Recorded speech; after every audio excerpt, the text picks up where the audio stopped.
आज हम बात करेंगे सरदार वल्लभ भाई पटेल के बारे में। कौन थे सरदार वल्लभ भाई पटेल? ये वो थे जो कभी अंग्रेजों के सामने झुके नहीं और इन्हें कहीं बाहर जेल जाना पड़ा। कभी सरदार वल्लभ भाई पटेल नहीं होते तो आपको एक राज्य से दूसरे राज्य जाने के लिए कई बार वीज़ा लेना पड़ता। सोचिए, यदि आप जम्मू कश्मीर से कन्याकुमारी के लिए जा रहे हो तो रास्ते में आपको कम से कम 12 से 13 बार वीज़ा लेना पड़ता। कभी सरदार वल्लभ भाई पटेल नहीं होते तो क्या होता पता है आपको?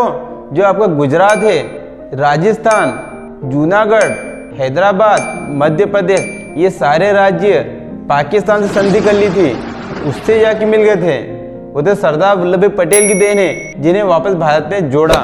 सन 1947 में जब भारत आज़ाद हुआ था तब रियासतें हुआ करती थी। हर एक रियासत का हर एक अलग कानून हुआ करता था। तब भारत 560 भागों में बटा हुआ था। तब राजा रजवाड़ों का काम चलता था।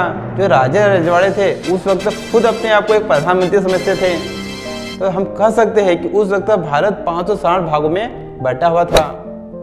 सरदार पटेल ने उन रियासतों को कैसे जोड़ा और जोड़कर एक भारत का निर्माण किया, यदि आप जानना चाहते हो तो उसके लिए आपको ये वीडियो पूरा देखना पड़ेगा।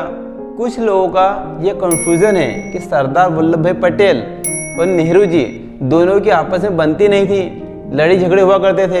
यदि आप जानना चाहते हो तो उसके लिए आपको ये वीडियो पूरा देखना पड़ेगा। इंटरटेनमेंट और गेमिंग के चैनल यूट्यूब पर भरे पड़े बहुत सारे वीडियो मिल जाएंगे, पर मैंने बनाया है एजुकेशन का चैनल। यहाँ पे सिर्फ आपको एजुकेशन के ही वीडियो मिलेंगे। यहाँ पे कोई इंटरटेनमेंट के वीडियो नहीं मिलेंगे। तो आप हमारे चैनल को सब्सक्राइब कर ले। मैं जो अगला वीडियो अपलोड करूँगा वो आपसे मिस ना हो जाए, इसलिए आप हमारे चैनल को सब्सक्राइब कर ले। और मैंने दूसरे वीडियो बनाए हैं महात्मा गांधी के ऊपर, सुभाष चंद्र बोस के ऊपर, भगत सिंह के ऊपर और महाराणा प्रताप के ऊपर, पृथ्वीराज चौहान, राजा अकबर। आप जाके उन वीडियो को देखिए, हमारे चैनल की प्ले लिस्ट में मिल जाएंगे। चलिए शुरू करते हैं। हम शुरू से शुरू करेंगे। सरदार वल्लभ भाई पटेल का जन्म 31 अक्टूबर 1875 में ग्राम नांदियाद, गुजरात राज्य में हुआ था। इनके पिता का नाम झावेर भाई पटेल एक साधारण किसान थे और माता का नाम लाडबाई एक साधारण महिला थी। इनके माता पिता की कुल 6 संतानें थी, उनमें से चौथे नंबर की संतान थी। ये लेवा पाटीदार समाज से आते हैं। बचपन से ही सरदार पटेल कड़ी मेहनत करते थे और अपने पिता के साथ खेती करते थे। सन 1857 में जब झांसी की रानी लक्ष्मीबाई ने अंग्रेजों के खिलाफ युद्ध छेड़ रखा था, उस युद्ध में सरदार वल्लभ भाई पटेल के पिता भी शामिल थे। अंग्रेजों के खिलाफ युद्ध लड़ रहे थे। सरदार वल्लभ भाई पटेल की घर की आर्थिक स्थिति कुछ ठीक नहीं थी। सरदार पटेल को अपनी स्कूली शिक्षा पूरी करने में काफी समय लगा। इन्होंने 22 साल की उम्र में कक्षा 10वीं परीक्षा उत्तीर्ण की। सरदार पटेल का सपना था एक वकील बनने का। सरदार पटेल की घर की आर्थिक स्थिति कमजोर होने से इन्होंने 3 साल तक घर पे ही रहे और घर से ही आगे की पढ़ाई करने में लग गए। और ये इतने गरीब परिवार से आते थे, इनके पास पुस्तक तक खरीदने तक के पैसे नहीं रहते थे। वो दोस्तों से बुक्स उधार मांग कर पढ़ाई करते थे। दिमाग भी इनका इतना तेज था कि एक बार जो पुस्तक पढ़ ले उसके बाद उस पुस्तक को दोबारा नहीं उठाते थे और उस पुस्तक दोबारा पढ़ते ही नहीं थे। घर से ही पढ़ाई करने के बाद भी जिले में प्रथम स्थान प्राप्त किया और आगे पढ़ाई करने के लिए सन 1910 में लंदन जाकर इन्होंने बैरिस्टर की पढ़ाई की और वहां से वापस आकर अहमदाबाद में वकालत करने लगे। और ये वकील भी ऐसे बने, वो कभी कोई केस हारे ही नहीं। ये शुरुआत में महात्मा गांधी को बिल्कुल भी पसंद नहीं करते थे। गांधी जी को एक आम आदमी समझते थे।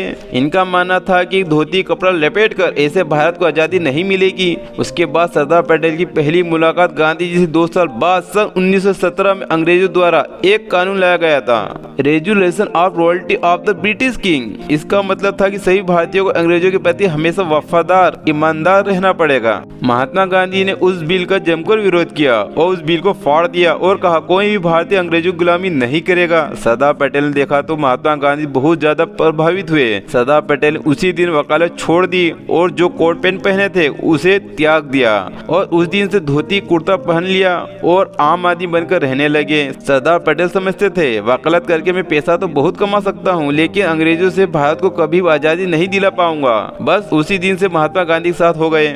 सरदार पटेल कई साल तक वो महात्मा गांधी के साथ रहे, पर अभी तक वो बड़े लीडर नहीं बने थे। सन 1928 में वो मौका आया जहां से सरदार पटेल को लीडर बनने का मौका आया।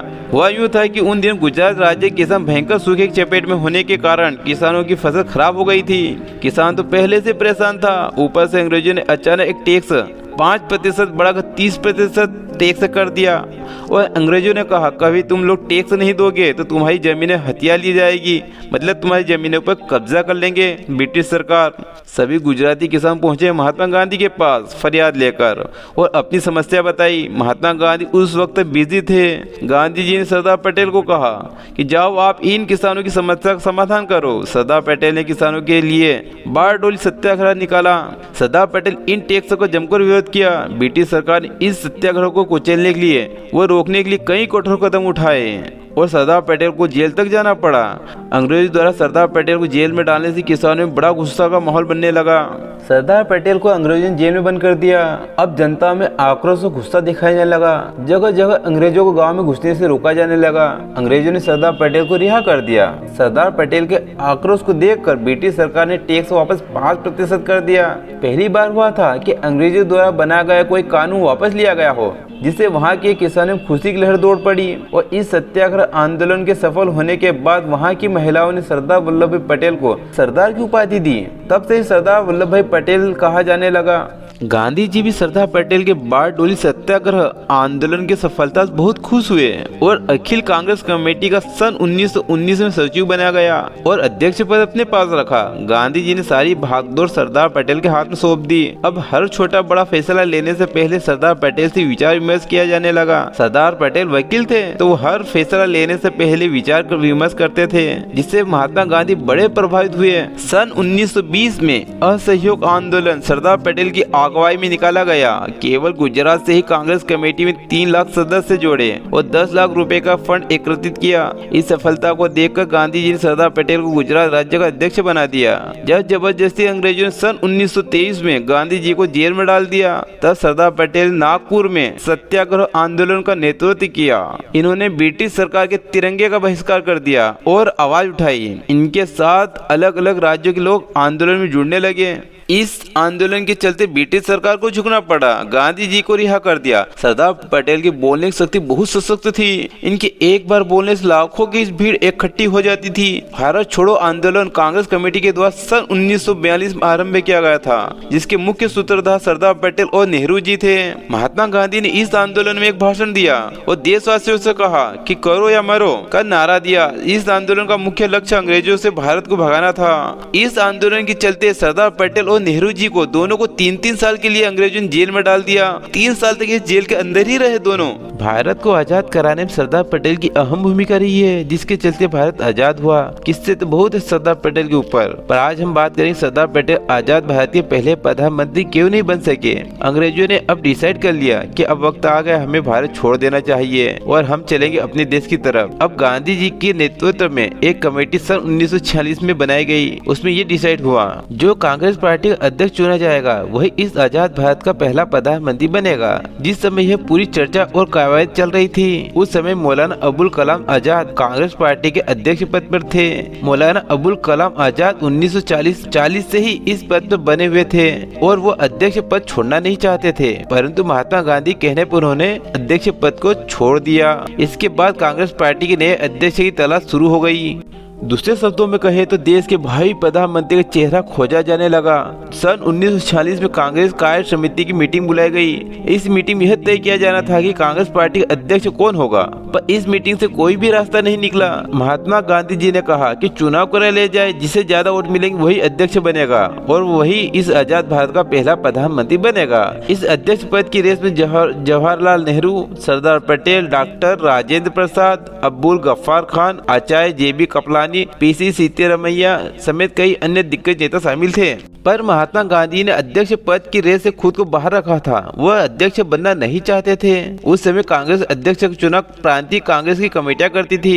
जब चुनाव परिणाम आया तो सरदार पटेल को 12 वोट के साथ प्रथम स्थान मिला। आचार्य JB कृपलानी को 2 वोट के साथ दूसरा स्थान प्राप्त हुआ। P सिद्धरमैया को 1 वोट के साथ तीसरा स्थान प्राप्त हुआ। और सबसे ज्यादा चौंकाने वाली बात तो यह थी कि जवाहरलाल नेहरू को 1 भी वोट नहीं मिला। जवाहरलाल नेहरू बड़े ही मायूस हो गए। तब प्रांतीय कमेटी सदस्य ने महात्मा गांधी से पूछा कि आपका क्या विचार है। गांधी जी ने ऐसे ही पूछ लिया जवाहरलाल नेहरू से कि तुम्हारा क्या मत है। नेहरू जी ने कुछ भी नहीं बोले, चुपचाप रहे। गांधी जी ने फिर पूछा कि बोलो नेहरू जी। फिर भी नेहरू जी कुछ नहीं बोले। तब गांधी समझ गए कि नेहरू जी दूसरी पोजीशन एक्सेप्ट करना नहीं चाहते हैं। तब महात्मा गांधी ने एक कागज पर कुछ लिखा और सरदार पटेल की जेब में रख दिया। सरदार पटेल ने वो कागज पढ़ा तो उन्होंने अध्यक्ष पद से अपना नाम वापस ले लिया और नेहरू जी के अध्यक्ष बनने के लिए नाम आगे कर दिया। उस मीटिंग में सब लोग समझ में आ गया था कि गांधी जी ने सरदार पटेल को अध्यक्ष न बनने के लिए मना बोला है। कुछ दिनों बाद एक पत्रकार ने गांधी जी से पूछा, आपने सरदार पटेल को अध्यक्ष पद से नाम वापस लेने को क्यों कहा? तो गांधी जी ने जवाब दिया, सरदार पटेल मेरी हर बात मान लेते और सरदार पटेल एक गंभीर विचारधारा के इंसान है, जबकि नेहरू ठीक इसके विपरीत था। वो मेरी एक भी बात नहीं मानता। इसका फायदा अंग्रेज फिर से उठा लेते, फिर से भारत को अंग्रेज गुलाम बनाने में लग जाते। इसलिए मैंने सरदार पटेल को नाम वापस लेने के लिए बोला। 15 अगस्त 1947 के दिन भारत आजाद हो गया। नेहरू जी देश के पहले प्रधानमंत्री बने और सरदार पटेल देश के पहले गृह मंत्री बने। इस आजादी के बाद देश की हालत बहुत ही गंभीर थी। पाकिस्तान से अलग होने से कई लोग बेघर हो गए थे। उस वक्त रियासत हुआ करती थी। हर एक राज्य स्वतंत्र देश की तरह था, जिन्हें भारत में मिलाना बहुत जरूरी था। यह कार्य बहुत ही कठिन था। कई वर्षों की गुलामी के बाद अब कोई भी राज्य किसी के अधीन होकर कार्य करना नहीं चाहता था, लेकिन सरदार पटेल सभी को यकीन था और भरोसा था। सरदार पटेल ने रियासतों को राष्ट्रीय एकीकरण करने के लिए बाध्य किया। बिना किसी युद्ध के रियासतों को देश में मिलाया, परंतु कुछ राज्य जो भारत से जुड़ना नहीं चाहते थे, जिन्होंने स्पष्ट मना कर दिया, और कुछ राज्य पाकिस्तान के साथ जाना चाहते थे। उनमें थे गुजरात, राजस्थान, जम्मू कश्मीर, हैदराबाद, जूनागढ़, मध्य प्रदेश। राजा इन समझौतों के लिए तैयार नहीं हुए, इसके खिलाफ थे, परंतु सरदार पटेल के निरंतर प्रयास से असंभव से कार्य सरदार पटेल की अगुवाई में पूर्ण हुआ। जो राज्य प्यार से मान गए उसे समझा बुझाकर भारत से जोड़ लिया। जो राज्य भारत से जुड़ना नहीं चाहते थे उन्हें डरा धमका कर जोड़ा गया। आखिरकार सभी रियासतों को भारत से जोड़ लिया गया। इस प्रकार सरदार पटेल की कोशिशों के कारण बिना रक्त बहाए 560 रियासतों को भारत में जोड़ लिया गया। सभी रियासतों को भारत में मिला लिया। यह कार्य आजादी के कुछ महीनों में पूरा किया गया। गांधी जी ने कहा, यह कार्य केवल सरदार पटेल ही कर सकते थे, इनके बिना कोई भी नहीं कर सकता था। जिसने बिना हिंसा के देश में एकीकरण का ऐसा उदाहरण प्रस्तुत किया। उन दिनों इनकी सफलता के चर्चे पूरे विश्व के समाचार पत्रों में छपने लगे। इनकी तुलना बड़े बड़े महान लोगों से की जाने लगी। 30 जनवरी 1948 के दिन गांधी जी और सरदार पटेल दोनों सुबह से मीटिंग कर रहे थे। गांधी ने देखा 5 बज गए। उन्होंने सरदार पटेल से कहा, बाकी बात हम कल करेंगे, मुझे मंदिर जाना है। इतना कहकर वो घर के बाहर चले जाते हैं। इतने में गोड से अचानक आकर गांधी जी को कोई पिस्तौल से हत्या कर देता है। सरदार पटेल को गांधी जी की हत्या का बहुत ज्यादा दुख होता है, क्योंकि उस वक्त देश के गृह मंत्री सरदार पटेल थे और सरदार पटेल अपने आप को दोषी मानते हैं और गांधी जी की सुरक्षा की जिम्मेदारी सरदार पटेल के हाथों में थी। गांधी जी की मौत के बाद सरदार पटेल बीमार हो गए। 15 दिसंबर 1950 को सरदार पटेल को दिल का दौरा पड़ने से वो इस दुनिया को हमेशा हमेशा के लिए अलविदा कह देते हैं। कुछ लोगों का ये कन्फ्यूजन रहता है कि सरदार पटेल और नेहरू जी दोनों की आपस में बनती नहीं है, दोनों में लड़ाई झगड़े होते हैं। तो ये मैं एक बात आपको क्लियर कर दूं कि ये बात बिल्कुल गलत है। यदि कोई ऐसी बात बता रहा है तो उसके पीछे एक राजनीति इसके ज़्यादा और कुछ भी नहीं है। जबकि सरदार पटेल और नेहरू जी दोनों सगे भाई जैसे रहते हैं। नेहरू जी सरदार पटेल को अपना बड़ा भाई समझते थे और सरदार पटेल भी नेहरू जी को अपना छोटा भाई समझते थे। जब नेहरू जी को 9 साल की सजा हो जाती है उस वक्त सरदार पटेल ही नेहरू जी का केस लड़ते हैं और दिल का दौरा पड़ने से सरदार पटेल की मृत्यु हो जाती है। तो नेहरू जी को बहुत ज़्यादा दुख होता है और वो उनके बच्चों का ध्यान बिल्कुल अपने बच्चों जैसा रखते हैं और अपने घर पे ही रखते हैं सरदार पटेल के बच्चों को।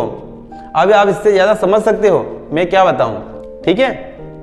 मुझे गर्व है मैंने इस भारत देश में जन्म लिया जहां इतने क्रांतिकारी महान लोगों ने अपनी जान देकर हमें आज़ादी दिलाई ताकि हम आज़ाद भारत में सुकून से रह सके। आप इस वीडियो को व्हाट्सएप पे शेयर करें और अपने सभी रिश्तेदार दोस्तों जहां तक हो सके सभी को शेयर करें और सभी व्हाट्सएप ग्रुप में इस वीडियो को शेयर करें ताकि सभी को पता चल सके सरदार पटेल ने कितना संघर्ष किया। सरदार पटेल ने किसी भी जाति या धर्म के लिए काम नहीं किया, जबकि हम सब आजाद भारत में सुकून से रह सके। इसके लिए अंग्रेजों से लड़ाई लड़ी और 3 साल तक जेल में बंद रहे। और आपको इसी तरह के एजुकेशन वीडियो देखना पसंद हो तो हमारे चैनल को सब्सक्राइब करें और वीडियो पसंद आया हो तो लाइक जरूर करें। Thank you.